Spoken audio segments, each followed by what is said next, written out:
Hello guys, this is Vandana Pacheria here. I welcome you in my session. So इस बार भी मैं कुछ unique topic लेकर आई हूँ आपके लिए. So are you excited to know? So let's get started without wasting any more time.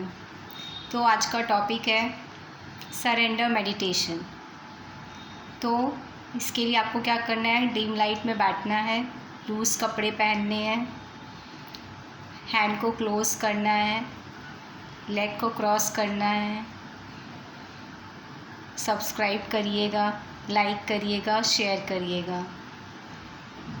और मेरा ये वीडियो हमेशा शॉर्ट रहता है क्योंकि मैं व्यूअर के टाइम को इम्पॉर्टेंट समझती हूँ. तो जो पहली बार देख रहे हैं वो एंड तक देखिएगा कि क्या खासियत है मेरे वीडियो में. आइज़ क्लोज करिए गाइस. डीप ब्रीदिंग लीजिए.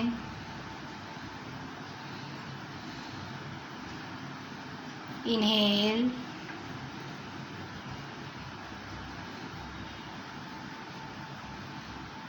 Hold,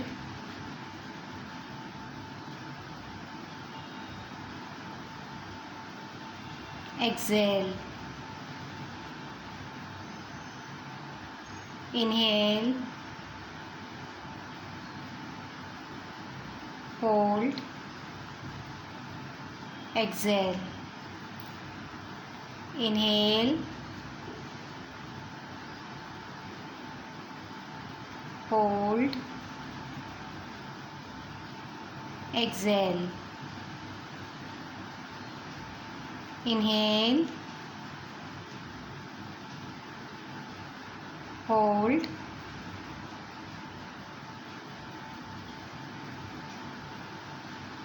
exhale. गाइस, हम बहुत जाने अनजाने बहुत सारे कुकर्म करते हैं, पर गॉड इतने ज़्यादा दयालु हैं कि वो हमारे कितने सारे अपराधों को बहुत शॉर्ट करके हमें भुगतने के लिए देते हैं. उसमें भी हमको कोई भी प्रॉब्लम आती है तो हम सीधा भगवान से आर्गुमेंट करने लग जाते हैं, उन्हें कोसने लग जाते हैं.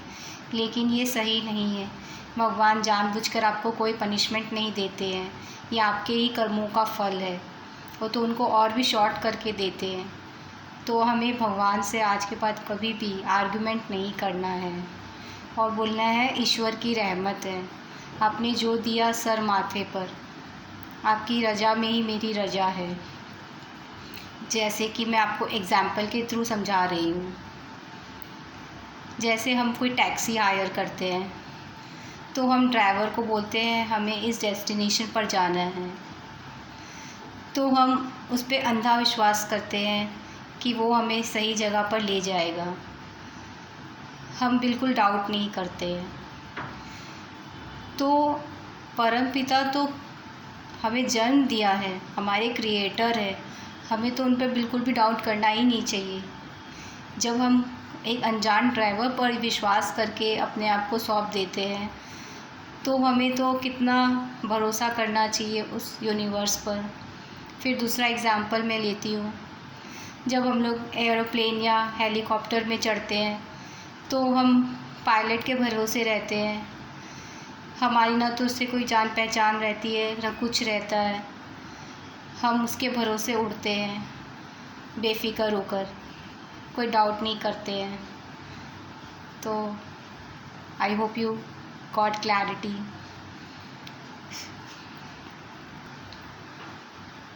जैसे पेरेंट्स पर हम लोग कितना अंधा विश्वास करते हैं. बच्चे लोग वो जानते हैं कि हमारे पेरेंट्स हमारे वेल विशर है, वो हमारे लिए जो भी करेंगे सब सही करेंगे.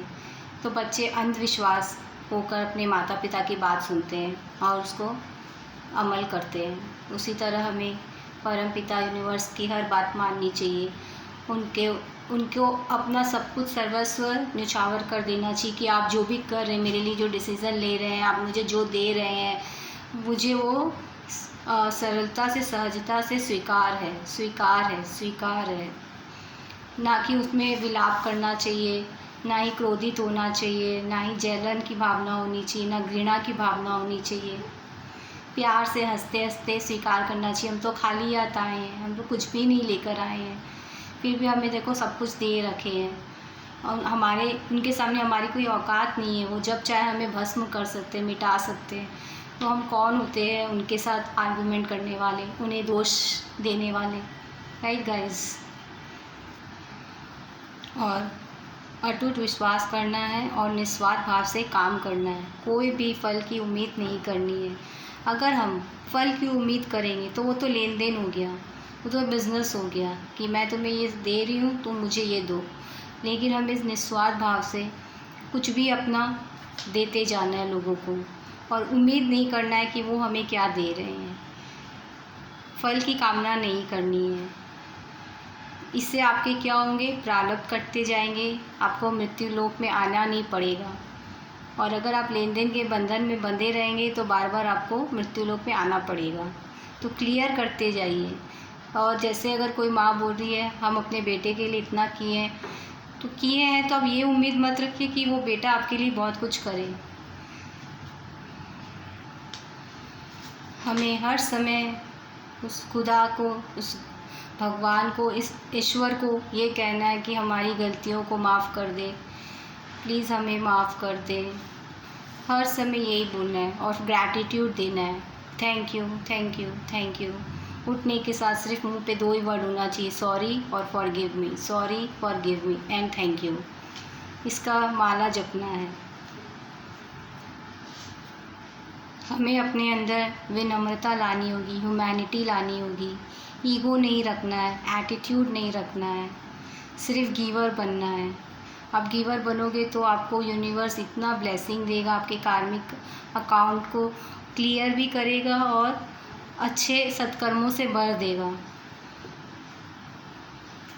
तो आज से आप कोई भी चीज़ की अननेसेसरीली डिमांड नहीं करेंगे। हर समय यही बोलेंगे गॉड को, तेरी रज़ा में मेरी रज़ा है, तूने जो दिया सर माथे पर, मैं बहुत खुश हूँ, मालिक की मौज में मैं रहती हूँ। ऐसे आप बोलते रहोगे। जो भी सिचुएशन है, हर नेगेटिविटी में पॉजिटिविटी ढूंढिए कि कुछ भी हो रहा है तो इसमें ज़रूर कुछ पॉजिटिविटी है। उसको ऑब्ज़र्व करिए, उस पर ध्यान रखिए, उसको नोटिस करिए, उस पर फोकस लाइए। फिर देखिए आपको हार्ड लाइफ भी इजी लगने लगेगी। और आपको जो हार्ड लाइफ भी मिली है, ये आप ही के कोई कर्मों के कारण आपको मिला है। तो बेकार में दोष करने से, अपना समय व्यतीत बर्बाद करने में कुछ नहीं है। इसे एक्सेप्ट करिए और सरेंडर करिए कि आप जो करेंगे मेरे लिए अच्छा ही करेंगे। आप जो डिसीज़न ले रहे हैं, मुझे आता ही नहीं डिसीज़न लेना, मेरे लिए क्या सही है, मुझे तो मालूम ही नहीं, मैं तो माया में फंसा हुआ हूँ। जैसे अगर कोई बच्चा बोलता है मुझे इससे शादी करनी है, उससे शादी नहीं करनी है, तो हम लोग उस समय नहीं जानते कि कौन सा हमारे लिए राइट पर्सन है। लेकिन हमारे पेरेंट्स को पता चल जाता है कि कौन सा हमारे लिए डिज़र्विंग है, क्योंकि हमें एक तो उस समय एक्सपीरियंस भी नहीं होता है, और दूसरी बात है जैसे पेरेंट्स यूनिवर्स, हम लोग वो नहीं बन सकते हैं। तो वैसे ही है, यूनिवर्स जो करता है आँख बंद करके उस पर विश्वास करना है और उसी पर छोड़ देना है कि वो आगे भी जो डिसीज़न लेगा वो सही लेगा। अगर आप ये मन में बैठा लेंगे तो आपका जीवन सरल और सुखमय हो जाएगा। 10, 9, 8, 7, 6, 5, 4, 3, 2, 1। अब धीरे धीरे अपनी आंखें खोल लीजिए। कैसा लगा गाइस? आपको बहुत मज़ा आया होगा।